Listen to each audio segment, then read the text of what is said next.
이게 grasp 할 수가 있거든요. 말이 잘 안 되잖아요. 이 양 미쳐있는 사람이에요. 편하게 예쁘죠? 여러분들이 왜 이렇게 제 연애에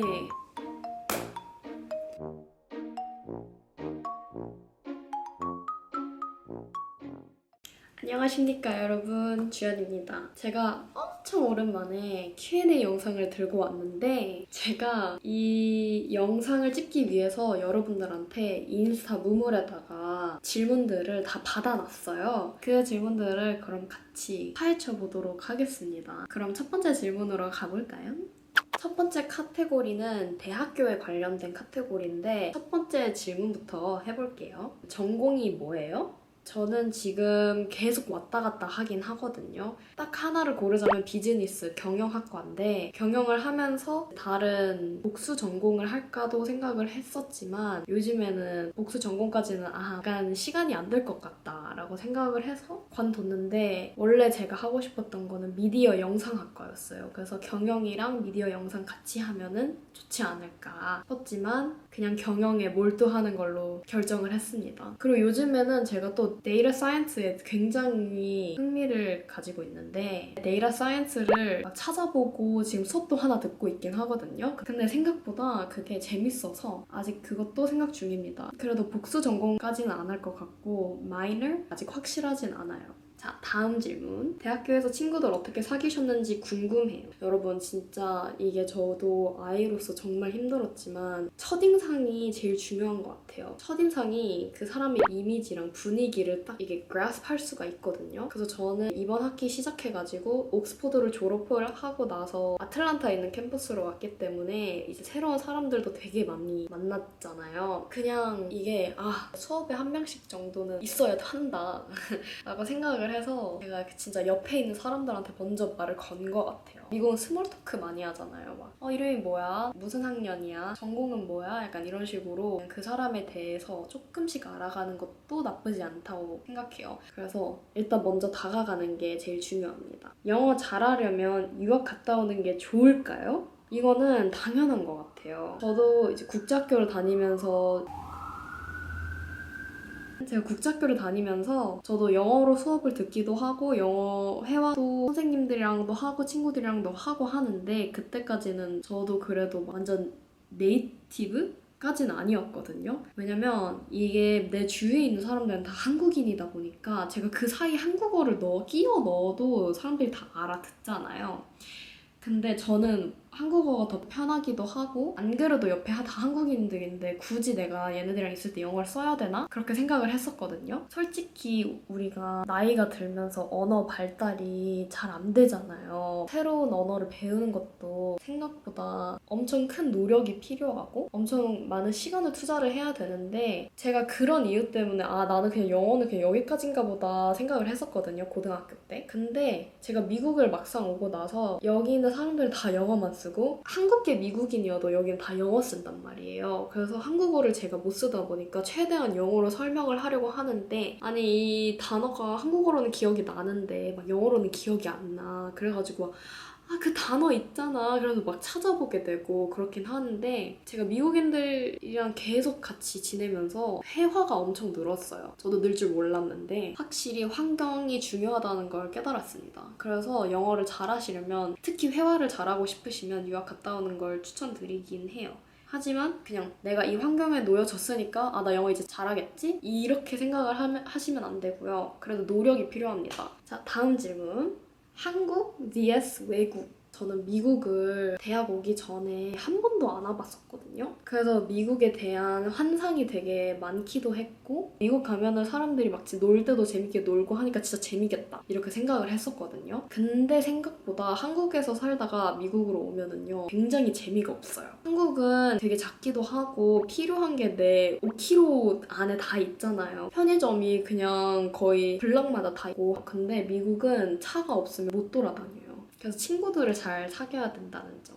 여러분, 그리고 한국 vs 미국에서 제일 크게 제가 느낀 게 병원비예요. 진짜 여러분들 구급차 부르는데 내가 너무 아파가지고 나중에 영수증 보니까 이 구급차 비용이 120만 원이야. 그럼 그게 말이 돼요? 진짜 여기는 병원비가 너무 비싸요. 의사를 그냥 얼굴만 보고 상담을 하려고 아니면 진료를 받으려고 해도 최소 80달러, 90달러가 깨지거든요. 근데 만약에 거기서 더 좋은 의사 선생님을 만나려고 하면은 100달러에서 150달러 더 올라가겠죠? 근데 저는 학생이잖아요. 학교에서 인슈런스를 주기도 해요. 그래도 학교에서 커버를 하는 인슈런스에도 저희가 한계가 있거든요. 안 그래도 제가 병원비에 대해서 막 생각을 하고 있었는데 K닥이라는 회사가 저한테 연락을 주셨어요. K닥이 그냥 앱이거든요. 저같이 한국인 유학생들 아니면 한국인 미국인들 아니면 또 미국에 놀러 왔는데 갑자기 아파가지고 한국인 의사가 필요할 때 쓰시면 되는데요. 왜 좋았냐고 느꼈냐면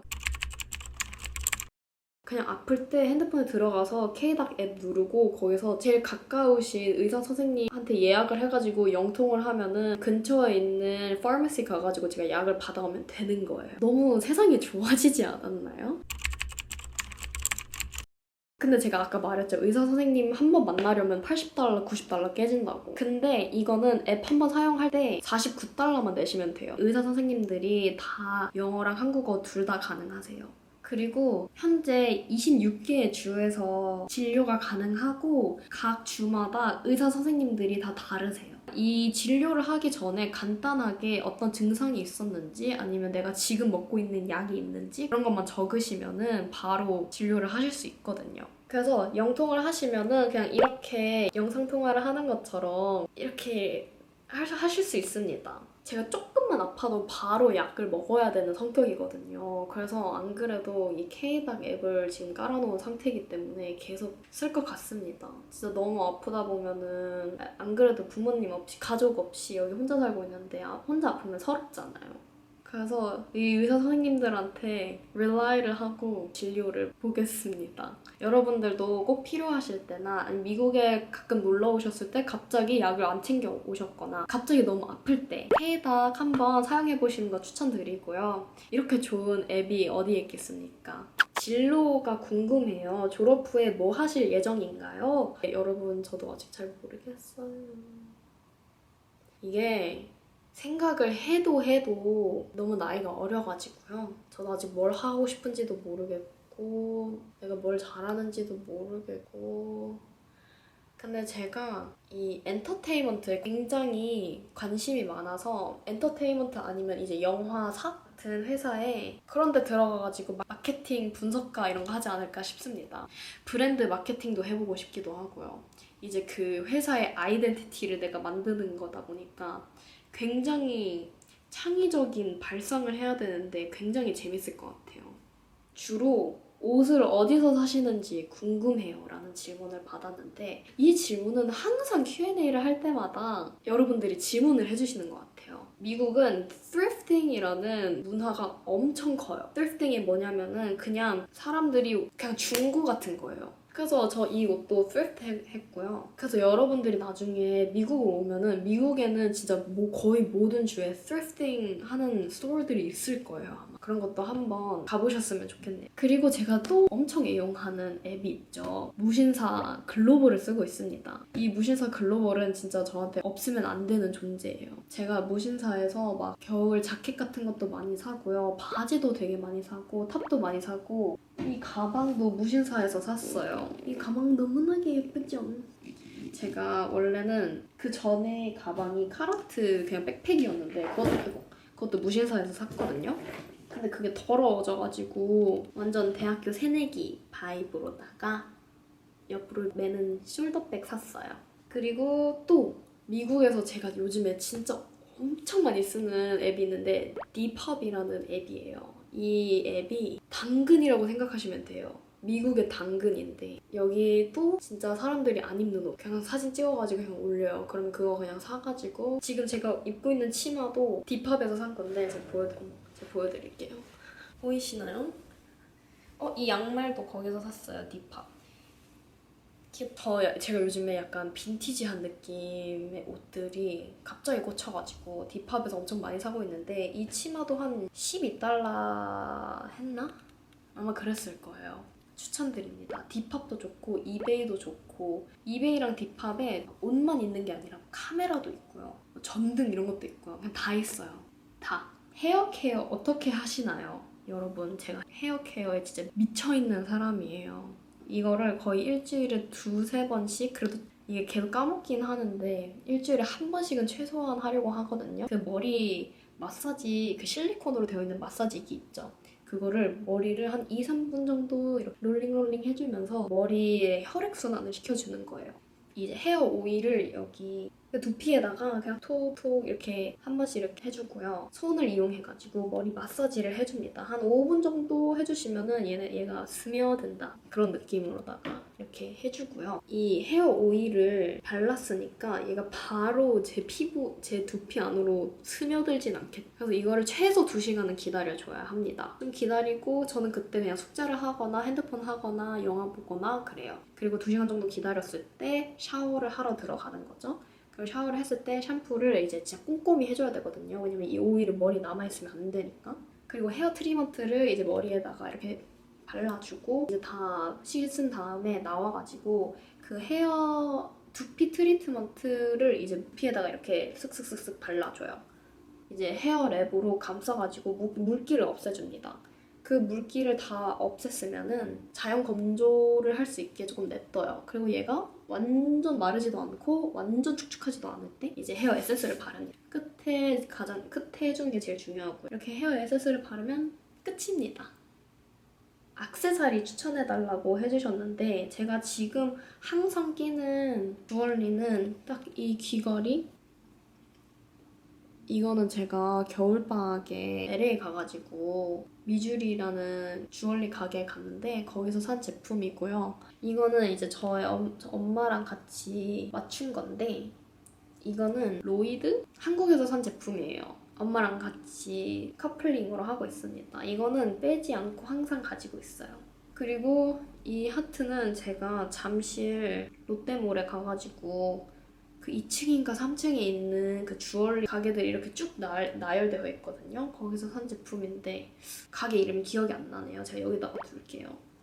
향수 질문을 해주셨는데 제가 옛날에 향수 영상을 찍어놨었어요. 그때 이후로 거의 바뀐 건 없는데 제가 향수를 하나 샀거든요. 이건데 이것도 LA 가서 산 거예요. 이게 엄청 꽃향인데 깨끗한 냄새가 나가지고 그냥 바로 샀거든요. 냄새가 너무 좋아요. 질문은 힘들 때 어떻게 극복하시는지 궁금해요. 제가 도움이 되었으면 좋겠어서 제가 극복하는 방법을 알려드리려고 해요. 제가 원래는 옛날에 제가 힘들 때마다 그냥 제가 마음속 깊이 묻어두기도 하고 많이 안 털어놓고 사람들이랑 얘기도 안 하고 솔직히 힘들 때 제가 더 그냥 혼자 있는 거 더 좋아하고 그랬거든요. 힘들 때마다 더 털어놓기를 시작했어요. 내가 친한 친구나 그냥 엄마한테나 이렇게 전화를 하거나 하곤 하는데 저는 힘들 때 저한테 실망을 엄청 많이 하거든요. 근데 이 실망을 왜 하냐면은 내가 이런 일 때문에 힘들어하는 거야? 이깟것 때문에? 라고 머리는 이렇게 생각을 하는데 이 마음은 너무 힘들어하는 거예요. 그래서 아니 너 어떻게 너 왜 이렇게 약해? 정말 실망스럽다. 이렇게 생각을 하는 거예요. 제가 왜 사람들한테 털어놓냐면 사람들한테 털어놓을 때 너 그거 당연한 거야. 너 이런 일이 있으면은 아무렇지 않은 게 더 이상한 것 같은데? 라는 말을 들으면요. 갑자기 괜찮아져요. 내가 이거에 대한 생각을 계속 가지고 있는 게 아니라 사람들한테 얘기를 하니까 내 몸 밖으로 약간 나간 것 같은 그런 느낌이 들어요. 그래서 여러분들 진짜 친한 사람이나 저는 주로 엄마한테 얘기를 하는데 믿는 사람한테 한번 얘기를 해보세요. 그러면 조금이라도 괜찮아지실 거예요. 연애 카테고리인데요. 여러분들이 왜 이렇게 제 연애사에 관심이 있는지 첫 번째 질문은 어떻게 만났는지 궁금해요. 여러분 이게 엄청 복잡하게 그 전에 물 좀 마실게요. 제가 이제 대학교를 처음 왔잖아요. 제가 첫 학기에 회계 수업을 들었어요. 근데 저의 남자친구도 비즈니스 학과고 저도 비즈니스 학과다 보니까 이게 들어야 되는 수업이거든요. 저는 항상 2분단 두 번째 자리에 항상 앉았고 남자친구는 항상 맨 뒤에 앉았었거든요. 그리고 교실이 문이 두 개가 있어서 저는 항상 앞문을 이용하고 남자친구는 항상 뒷문을 이용하기 때문에 이 접점이 한 번도 없었어요. 그래서 저는 남자친구가 이 반에 있는지도 몰랐는데 이제 남자친구는 이제 저가 이쁜 거 알아가지고 썼던데 근데 이제 거의 학기 말에 제가 이제 댄스부 동아리 무대를 하는데 그때 그 남자친구가 왔었어요. 왜냐면 그 남자친구가 있는 동아리가 저희 쇼케이스에서 무대를 했었어야 됐거든요. 이제 그 동아리에 있는 저의 친구가 저한테 얘기를 하는 거예요. 그러니까 제가 있고요. 남자친구가 있고 저의 친구가 있고요. 남자친구의 친구가 있는데 이 친구가 남자친구의 친구한테 들은 거예요. 뭘? 남자친구가 나한테 관심이 있다는 거를. 근데 이거를 한 2달 전에 들었대요. 근데 지금까지 나한테 얘기를 안 해준 거야. 그리고 진짜? 대박. 이렇게 생각만 하고 있었는데 이거는 너무 새로운 정보니까 이게 너무 저한테는 새롭기도 하고 막 뭐가 일어날 것 같기도 하고 하는데 이제 남자친구한테는 이게 2달 전이다 보니까 아무런 일도 없었어요. 그래서 저는 이제 뭐야? 왜 아무것도 안 해? 약간 이런 느낌이었죠? 그래가지고 너무 아무것도 안 하길래 제가 먼저 인스타에 팔로우를 걸었어요. 그러니까 마팔이 됐거든요. 그래서 먼저 DM이 오더라고요. 그래서 그렇게 만나게 됐답니다. 연애할 때 가장 중요하게 생각하는 것. 그냥 사람을 대할 때 가장 중요하게 생각하는 게 뭐냐면은 존중하는 거. 이게 사람이 서로 간에 존중이 있으면 솔직히 별로 싸우지도 않고요. 그래서 전 남자친구랑 한 번도 싸운 적이 없어요. 근데 이제 그럴 때가 있죠. 만약에 우리가 생각하는 게 너무 다르다. 한국 문화로 살아온 사람이고 얘는 미국에서 자랐고 미국 마인드셋이고 미국 문화랑 더 가까우니까 저랑 생각할 때가 엄청 다를 때가 있어요. 그래서 저는 너는 왜 그렇게 생각해? 이렇게 얘기를 하진 않고 그냥 대부분 그래? 그래. 신기하다. 그냥 서로의 다름을 인정하는 것 같아요. 이게 뭐 내가 헐 너 왜 그렇게 생각해? 바꿔 이렇게 해서 막 바뀔 수도 있는 것도 아니 너 나랑 똑같이 생각해야 돼 그렇게 해가지고 이게 그렇게 되는 것도 아니고 그 사람의 생각을 존중을 하고 인정을 하면은요 별로 싸우지 않습니다. 저희의 관계가 생각보다 안정적이고 평온하게 유지가 되는 것 같아요. 자, 그렇게 해서 여러분 Q&A 영상을 이렇게 찍어봤는데 도움이 조금 되셨는지 모르겠지만 도움이 그래도 많이 되셨으면 좋겠고요. 여러분들은 다음 영상에서 만나겠습니다. 그러면 안녕!